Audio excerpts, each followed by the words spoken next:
So, good afternoon, class. I am Elijah Domingo, your history teacher and substitute teacher for Sir Ignaw. Unfortunately, wala po si Sir Ignaw ngayon dahil meron siyang pinuntahang meeting agenda ngayon. So, ako po yung magiging teacher niya ngayon sa history. And alam ko naman na kapag estudyante ni Sir Ignaw ay maraming nakikinig sa kanya, tututo sa kanya. So, now, meron akong tanong sa inyo na about sa history. Para sa inyo, sino ang paborito niyong bayani ng Pilipinas na maraming ginawang ambag at matapang sa Pilipinas? How about you, Luis? Para sa akin, si Emilio Aguinaldo, bayaning Kabiteño. Okay. Okay. Next natin, sino to? Mark Sangalang. Sangalang ba o Sanggalang? Sanggalang, sir. Okay, Mark Sangalang. Go. Para sa akin, si Jose Rizal, sir. Kasi napakagaling niya sumulat. Tsaka siya rin yung naging inspirasyon ng mga revolusyonaryo natin, tsaka ng mga katipunero natin, para mas lumaban pa sa Spanish ng mga time na yun. Okay, impressive answer. How about you, Shanley? Sir, ako po si Jose Rizal din, sir. Kasi wanderer siya, sir eh. Marami siyang alam sa mga bagay-bagay, sir. Tama naman. I'll take that. How about you, Mr. Edno? Si Gregorio del Pilar.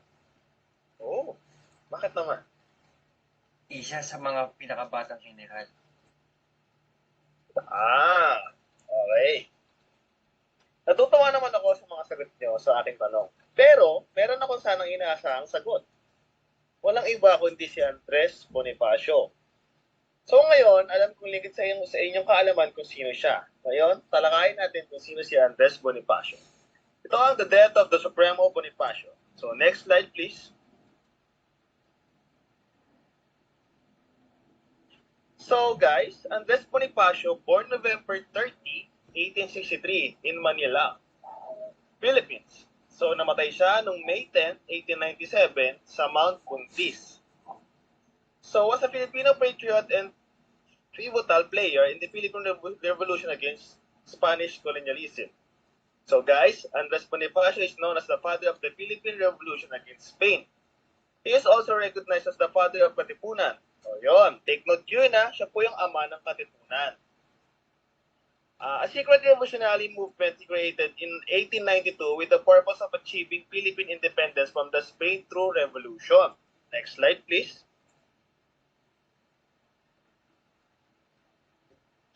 So nabanggit din dito na si Bonifacio daw ay galing sa mahirap na pamumuhay and received minimal formal schooling. He worked as a courier and warehouse keeper. He was a passionate reader. Having read all Rizal's works, yon, makikita nyo dito na minention dito na binabasa niya ang gawa ni Rizal. Pinag-aralan din nyo. So, naniniwala ba kayo na may connection si Rizal kay Bonifacio? Yes. Okay. Meron, sir. Meron, sir. So, continue tayo. His leadership talents enabled him to gather extensive base of supporters as he prepared to attack against the Spanish government. However, before his crew could strike, they were found by a parish priest on the Tondo who informed the Spanish police. He was, however, well-read, unlike the nationalist poet and writer Jose Rizal who sought to reform the Spanish authority in the Philippines through pen and paper. So tama dito yung sinabi ni Mark Sanggalang na si Jose Rizal daw ang ginamit ay papel at pen. Di ba? Napaka-impressive, di ba? So Bonifacio fought for total independence for Spain through violence and war. So next slide please. So in 1892, he established the Katipunan, a covert revolution organized in Manila. It was modeled after the Masonic organization and so total independence from the Spain. So guys, alam ko naman na alam niyo na itong Masonic, di ba? Pinag-aralan niyo ito kay Sir Ignaw. Tama ba? Yes po. Yes, sir. So guys, the Katipunan regarded work as a foundation of all value. It called attention to the colonial system and fair social hierarchy. So, the unjustified exploitation of indigenous people and the necessity to proclaim the collective might of the working class in order to abolish the unfair and unjust system.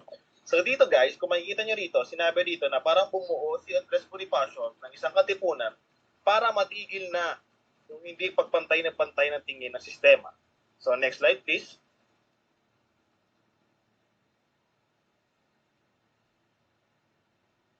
So medyo advance tayo ng onte dito sa Baydulo. So when the Katipunan was discovered on August 19, 1896, it had around 10,000 members. On August 23, Bonifacio and his followers gathered the Balintawak and resolved the start of the armed battle. The first conflict occurred 2 days later, and the Spaniards quickly unleashed their horror. So next slide, please.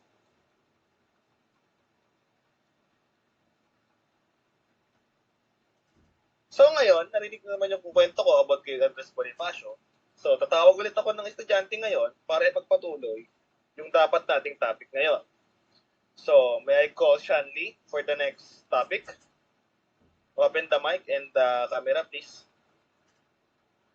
Good afternoon, sir.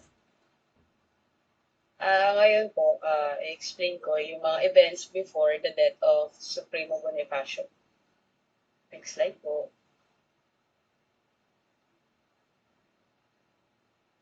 So first is, in August 1896, Bonifacio led the long-planned revolt on Luzon. However, his men were crushed by Spanish soldiers, forcing him to flee to Montalban in the north. While Emilio Aguinaldo, one of his lieutenants, continued to resist in Cavite as the Spanish gradually crushed the insurrectos, it became evident that Bonifacio was an effective military leader. So Andres Bonifacio is a key figure in the Philippine Revolution against Spanish colonial rule.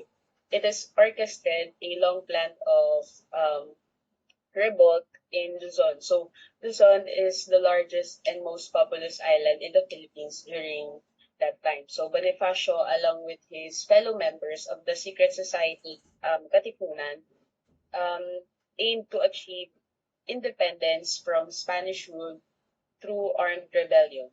But the sad thing is, hindi kinaya ng mga sundalo natin yung Espanyol during that time. So, it just proves na hindi ganun kaganda magpatikon ng military si Bonifacio. Next slide po.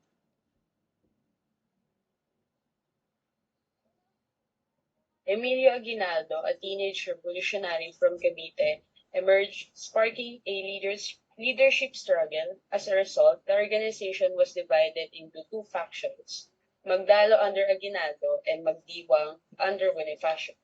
So the difference between the two is Magdalo was led by Emilio Aguinaldo, who later became the first president of the Philippines. Alam naman natin lahat yun. So after the country gained independence from Spain, and then they fought against American colonization.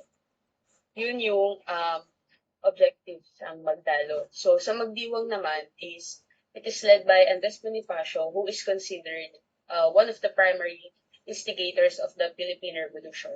So, ang objectives pa nun, dalawang yun is, ang Magdalo, in-establish yung revolutionary government beside with Aguinaldo as its leader.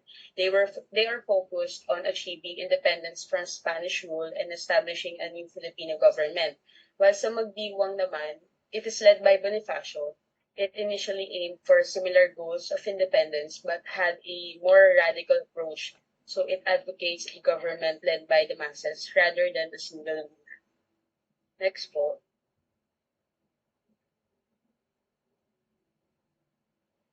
So, during the Philippine Revolution against Spanish colonial power, the Tejeros Convention was called to address internal problems and leadership issues among revolutionary factions.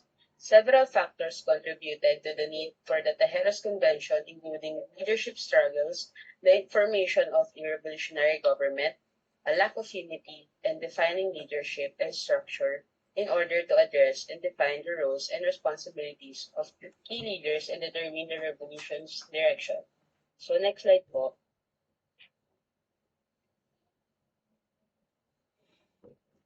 Tejeros Convention, 1897. in March 1897, a convention at Tejeros named Aguinaldo rather than Bonifacio president of a new Philippine Republic. Bonifacio refused to recognize the convention and Bonifacio tried to establish his own rebel government.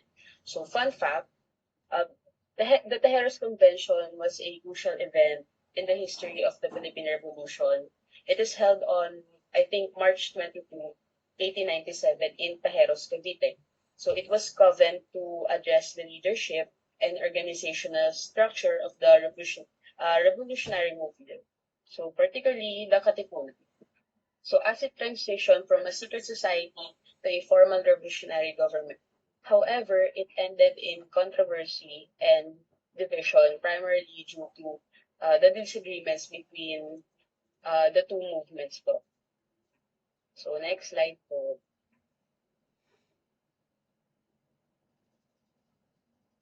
To Bonifacio's dismay, he was not only defeated for the presidency by Aguinaldo, but also named Secretary of the Interior when Daniel Tirona questioned Bonifacio's qualifications for the position due to his lack of university education. The embarrassed former president pulled out a revolver and would have killed Tirona if a bystander hadn't intervened. So, the incident involving Tirona and Bonifacio occurred during the election for the positions in the revolutionary government. So, Tirona, who was a supporter of Emilio Aguinaldo's faction, was nominated for the position Director of War. However, Bonifacio, who chaired the convention, raised concerns about Tirona's qualifications for the position. He pointed out that Tirona was not a military man and lacked experience in warfare, which he believed that was the crucial for such a position.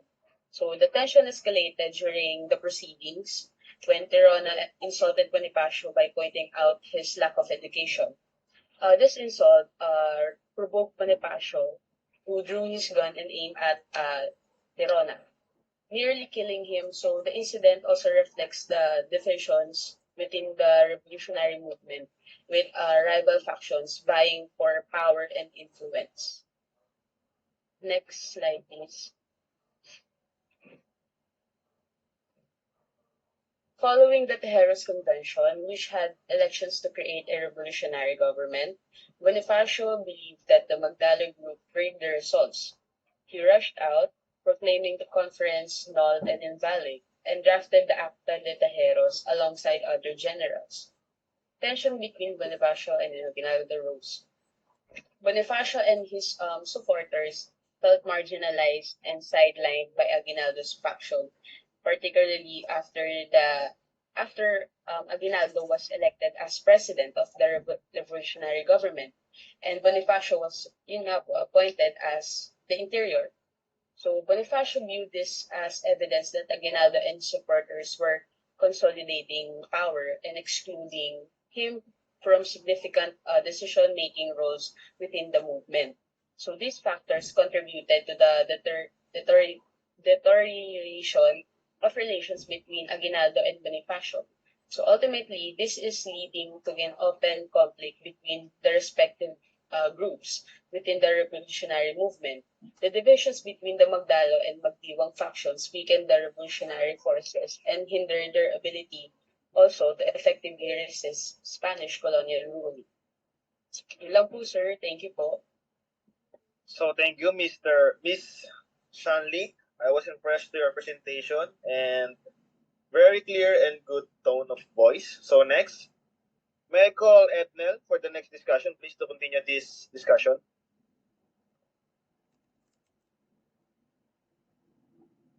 Despite suffering from malaria, Aguinaldo went to Naik to confront Bonifacio. They conversed in an unusual, courteous manner. Bonifacio encouraged Aguinaldo to listen to their conversation, to which Aguinaldo politely responded before leaving. So, sa kabila ng pagdurusa, parang nagpunta sa Naik para makausap niya si Bonifacio. Parang ganun. Tapos, Tapos nag-usap sila sa isang hindi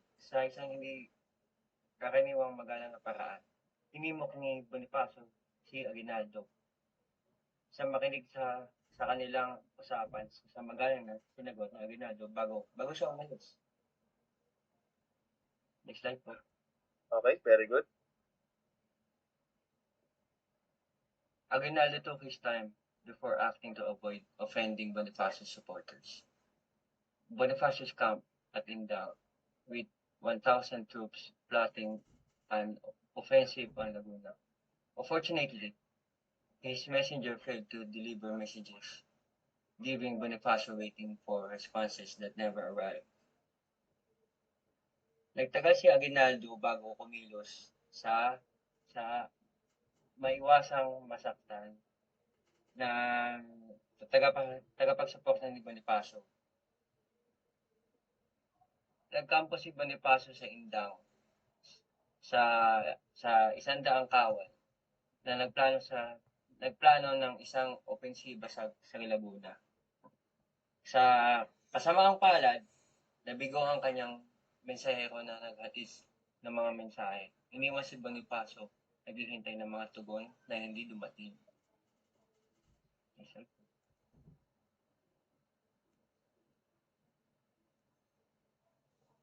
After Emilio Aguinaldo won the election in Tejeros, Bonifacio refused to acknowledge the new rebel government.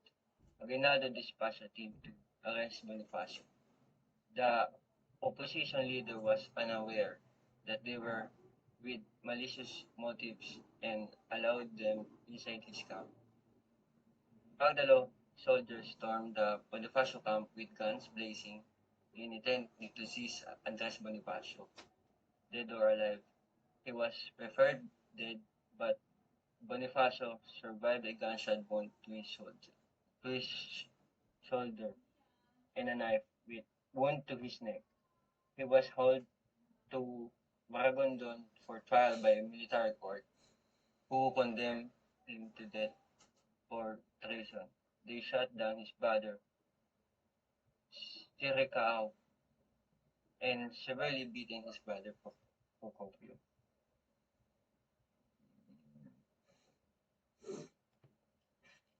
Matapos manalo si Emilio Aguinaldo sa halalan sa Tejeros, tumagi si Bonifacio na kilalanin ang bagong pamahalang rebelde.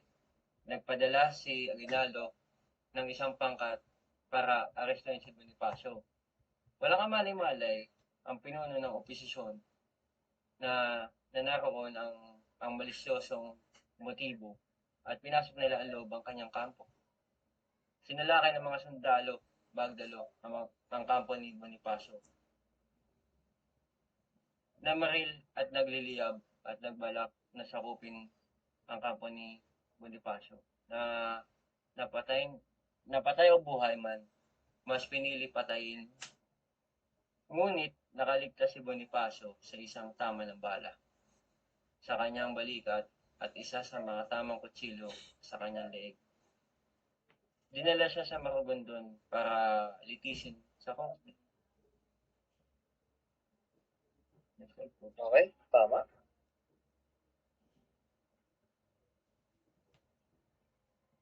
Aguinaldo prosecuted Bonifacio and Procopio for treason and sedition after seeing their intention divisive and damaging to unity. After one day, some trial in which the defensive lawyer admitted guilt rather than defending them, both Bonifacios were convicted and condemned to death. On May 8, Aguinaldo mitigated the death sentence but then restored it. Inusig ni Aguinaldo sina Bonifacio at Procopio para pagtataksil at sedition nang matapos makita ang kanilang elisyon sa Makahati at makasiya sa pagkakaisa. Matapos ng isang araw, huwad na paglilitis at kung saan inamin ng abogado at dinipensa ng pagkakasala at sa paghalip, ipinagtanggol sila kapwa hinatulan ang mga Bonifacio at hinatulan ng kamatayan. Noong Mayo, pinagaan ni Rinaldo ang hatol ng kamatayan. Tapos sa buhat ng laban kay Bonifacio. Next slide.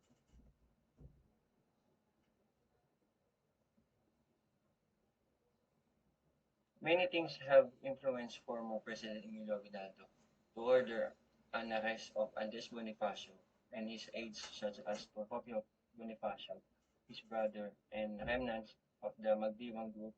It was political struggle of who would control the revolt against the Spanish, and both Aguinaldo and Bonifacio claimed to be the president of the newly declared Republic of the Philippines against the Spaniards. But only one could be the leader. Aguinaldo was also pressured by his generals, specifically Mariano Noriel, Pio del Pilar, Mamerto Natividad, Batalyon Garcia, and many others generals who were pro-Aguinaldo made allegation of treason and conspiracy against Bonifacio. Taliwas sa popular na paniniwalaan ng maling impormasyon. Hindi nila nais ni Aguinaldo na mapatay si Bonifacio. Sinubukan nila iligtas si Bonifacio sa pamamagitan ng pagbibigay sa kanyang commutation, exile. Ngunit pinilit ng kanilang general na ibalik ang hatol sa pagbitay. Maraming Pilipino ang nagsisisi dahil si Bonifacio dahil sa pagbitay kay Bonifacio, dahil iyon sa panonood nila ng mga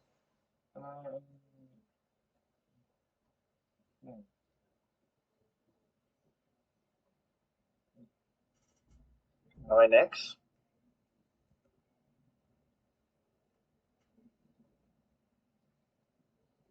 Wala dito popular beliefs in misinformation when Aguinaldo wanted to Bonifacio to be killed in the first place. He even tried to save by giving him imitation, but pressured by his general, the sentence of petition that the Filipinos to blame Aguinaldo execution Bonifacio because that were so in the movies. Ayun, upang paniniwala nila sa maling impormasyon na si Aguinaldo ay wanted sa pagpatay sa unang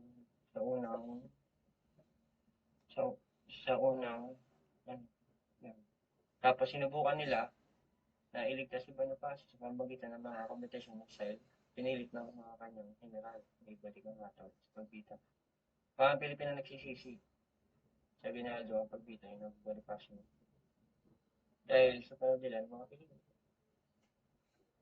Thank you. Okay, thank you, Mr. Ednel. I appreciate your effort for reading this situation and topic. So let's acknowledge Mr. Ednel's effort about reading our topic, and Mr. Luis, continue our discussion. Thank you. Sige po, sir. So, the events during the death of the Supremo Bonifacio. So, ano nga ba nangyari during the death of Bonifacio? So, Lazaro Macapagal was a lieutenant colonel in the Philippine Revolution, known for being the executioner of Andres Bonifacio and his brother Procopio Bonifacio in 1897 under the orders of the Consejo de la Guerra, Council of War, headed by Mariano Noriel. So, siya nga pala yung inutusan na i-carry out yung death sentence ni Bonifacio brothers, no? So, extra information nga pala, si Lazaro Macapagal ay ancestor nila Diosdado Macapagal, the 9th President of the Philippines, and Gloria Macapagal Arroyo, the 14th President of the Philippines. So, Lazaro Macapagal's account of the execution of the Bonifacio brothers, ito yung account niya. Tingnan natin yung kung ano nangyari base sa witness ni Lazaro Macapagal. So, next page, please. I received orders from General Mariano Noriel to take over Andres Bonifacio and Procopio Bonifacio from the place were detained in Maragondon and to conduct them to the Hill of Tala in Maragondon, Cavite. So General Noriel handed to me at the same time a sealed package with orders that it be not opened until we reached the place mentioned. I was charged to follow the letter, the instructions contained within the package.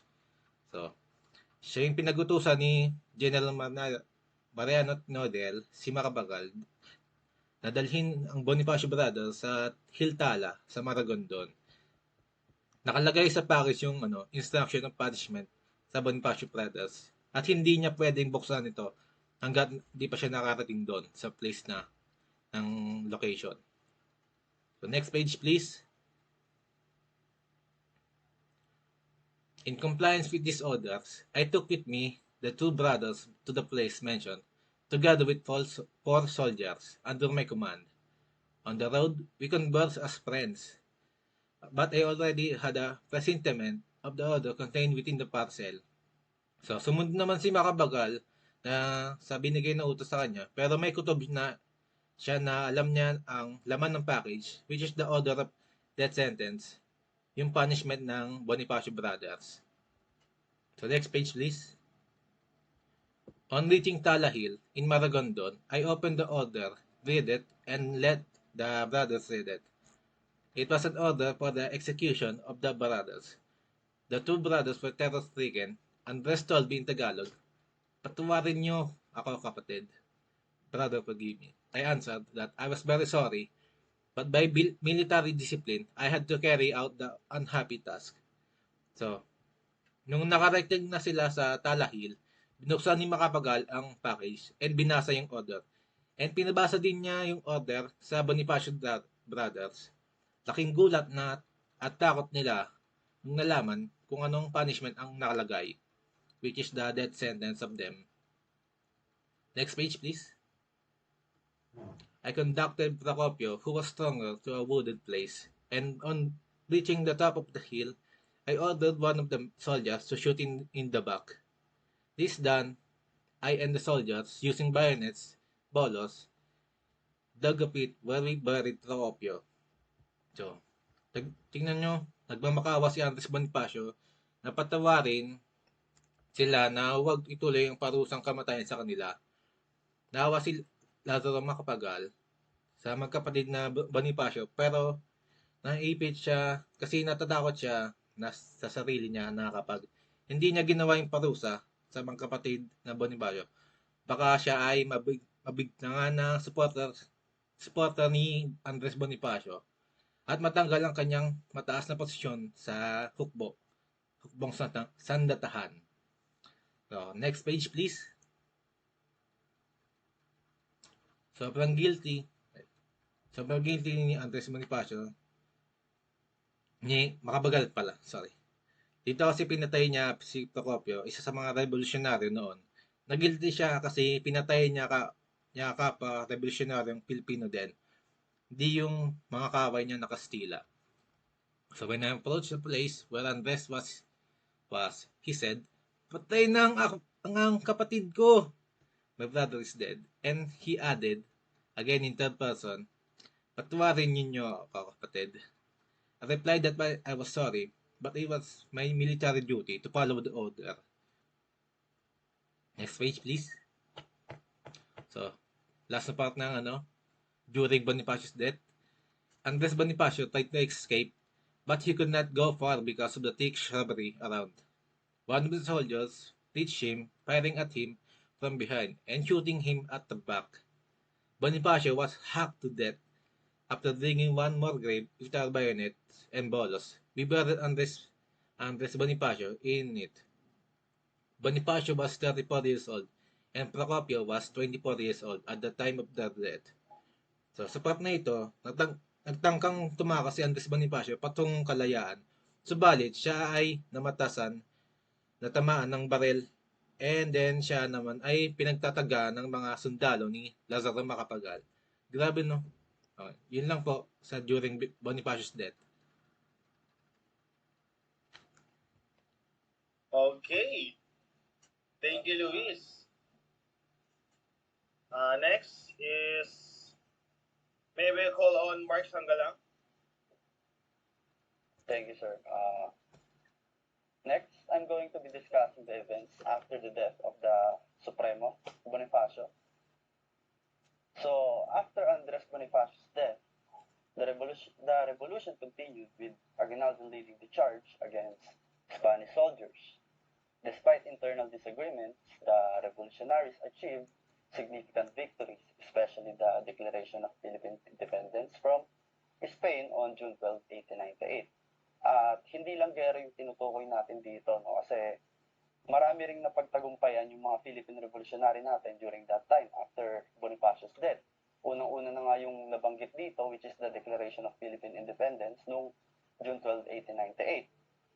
Si Aguinaldo yung nag-declare neto sa Kawit, Cavite, at ito rin yung marka natin na tapos na yung Spanish colonial rule sa bansa natin. Pangalawa dito yung establishment ng unang Philippine Republic noong January 23, 1899. At ito rin yung pinakaunang independent government sa Southeast Asia during that time. Kaya nagmarka talaga sa atin to. Sunod yung Battle of Alapan, kung saan naganap ito sa Imus, Cavite noong May 28, 1898. Ito rin yung isa sa mga pinakaunang victory ng Philippine Revolution against Spanish force. Next dito yung Treaty of Paris. Alam na natin lahat yan. Kung saan yung negotiation ng Spanish at American na ilipat sa Amerika yung Pilipinas. Siyempre, sunod dito yung Philippine-American War. Ito yung sumunod sa Treaty of Paris kung saan lumaban na yung Pilipinas sa Amerika para nga mabawi natin yung control natin sa bansa natin. After neto, sumunod yung Malolos Constitution noong January 29, 1898. Ito yung constitution na nag-establish ng framework sa pinakaunang Philippine Republic natin na nakapaloob dito yung mga principles ng government natin tsaka yung mga karapatan ng citizen natin. Tsaka defense of the first Philippine Republic, ito yung mga Filipino forces natin, although ultimately defeated by better equipped and more numerous American forces. So, kitang-kita dito na lamang talaga yung mga Amerikano sa hukbong sandatahan ng Pilipinas natin during that time. Next page po. So, Bonifacio's death signaled a significant shift in the Katipunan and the Philippine Revolution in general. Bonifacio, Supremo, the great proletarian who was born within the people and is associated with the Katipunan's nationalist and anti-colonial fight. So in sharp contrast, Aguinaldo and his troops belonged to the liberal-educated Ilustrado bourgeoisie. Aguinaldo was a member of the Cavite elite who grew up in a privileged and comfortable upper middle-class environment. Bonifacio, on the other hand, grew up needing to labor to survive when his parents died. So, kitang-kita natin dito yung difference ni Aguinaldo at Bonifacio. No? Kasi si Aguinaldo daw member siya ng mga Cavite elite na lumaki sa mas komportable at mas angat na pamumuhay. While Bonifacio, gaya nga ng nasabi kanina, lumaki siya sa mahirap na pamumuhay na kailangan pa niya kumayod para lang makasurvive sa buhay. So, next page po, please. The shift in leadership altered the goals of the revolutionary movement, therefore dooming it to failure. Sinasabi dito na, yun nga, nung nag-iba yung leadership ng revolutionary natin, nag-lead ito sa failure. Siguro, bakit nga ba? Kasi the revolutionary movement was fundamentally an anti-colonial and anti-feudal battle spearheaded by the masses under the leadership of Supremo Andres Bonifacio. Pero yun nga, when Aguinaldo and his side took over the conflict, it lost its anti-feudal nature. So sinasabi dito na, yun nga, yung revolutionary natin noon is anti-colonial tsaka anti-feudal battle spearheaded. Pero nung nag-take over na nga sila Aguinaldo at yung mga kasamahan niya, nawala yung feudalismo ng revolutionary natin. Next page po, please.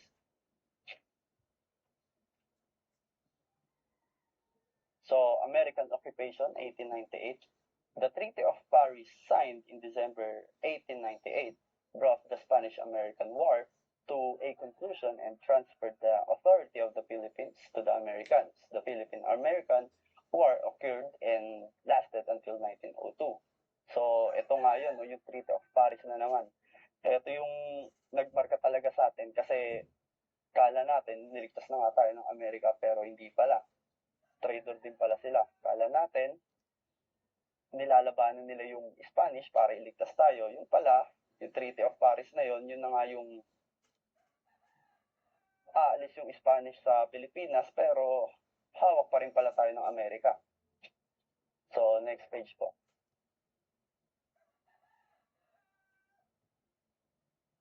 So, yan. When we talk about Bonifacio's legacy, Bonifacio's death made a long-lasting impact on Philippine history. He revered as a hero who fought valiantly for independence, and his memory lives on via monuments, commemorations, and admiration for him as a symbol of the Filipino people's struggle for freedom. So, saan ba natin nakikita yung mga memorabilia na yan? So, unang-una makikita natin to sa Caloocan City. Ito yung pinaka-iconic na monument na ang tawag dito is Bonifacio Monument nga. Kasi pinapakita dito yung scene ng Cry of Pugad Lawin. Ito yung key event kung saan pinunit ni Bonifacio yung sedula niya. Pangalawa, makikita rin natin yung Bonifacio Shrine sa Manila. Pero ang former site nito is nasa Pamitinan Cave sa Maragondon, Cavite. Pero nilipat siya sa Manila.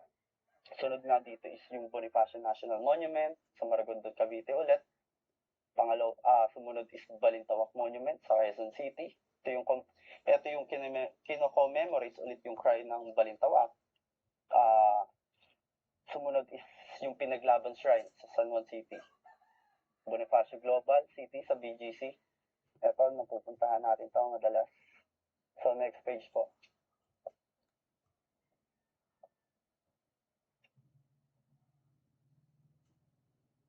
So, the events before, during, and following Bonifacio's death are crucial chapters in the complicated story of Philippine Revolution, capturing both the hopes and problems faced by those seeking to free the country from colonial authority. Bonifacio's life and sacrifices are commemorated in various ways, including monuments, historical sites, and celebration of Bonifacio Day on November 30 each year.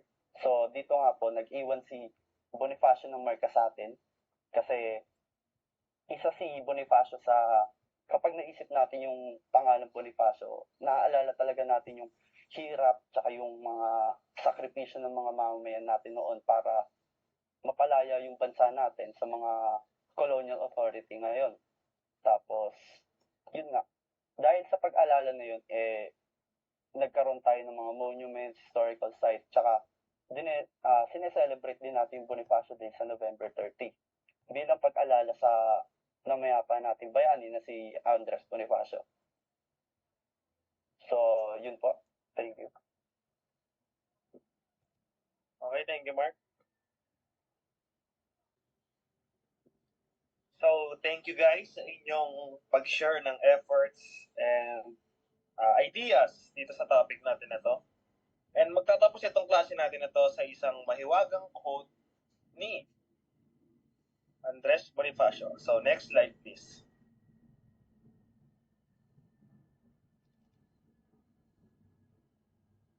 Ngayon, sinabi ni Andres Bonifacio dito na ibigin mo ang iyong bayan ng sunod kay Bathala sa iyong kapurihan at higit sa lahat ng iyong sarili. So, in English, love your country next to God, your honor, and the most of all yourself. So, sinasabi dito na mahalin daw natin ang ating bayan, masigit pa to sa sarili natin, at higit sa lahat. Yon. So, nag-gets naman ang lahat, di ba? May natutunan namang aral sa ating dito sa discussion natin. Yes, sir. Yes, sir. Madami po. So, bago Yes, sir. magtapos tong pinakalas na, sa tingin nyo, sino ba ang karapat-dapat na maging presidente? Si Andres Bonifacio o si Emilio? Wala nang paliwanag, mamimili lang. Ikaw, Luis, sino sa tingin mo? Sa tingin ko, dapat pare silang, heroes. Kasi, pinaglaban nila yung, kalayaan natin as Filipinos. Ikaw, Mark, tingin mo, sino ang karapat-dapat na maging presidente? Feeling ko deserve naman siya. Pero, yun nga, gaya nga ng nabasa kanina, si Aguinaldo din talaga yung may mas pinaka-contribution para dun sa mga achievements ng revolutionaries natin noon. Yeah. Tama din naman. Ikaw, Charlie, sa tingin mo, sino ang karapat-dapat na maging presidente? Pareho kami ni Mark Sir, si Aguinaldo po. Kasi mas maano yung contribution niya nung during his time kay Aguinaldo, ay kay Bonifacio. Okay. Ikaw, Mr. Edna, sa tingin mo, sino ang karapat-dapat? Emilio Aguinaldo. Okay. Dahil nung Maraming time na salamat. yun, din siyang ginawa. Maraming salamat sa inyo. Dito na tatapos ang ating klase. Sa susunod ulit. Thank you! Thank you, sir. Thank you, sir. Thank you, sir.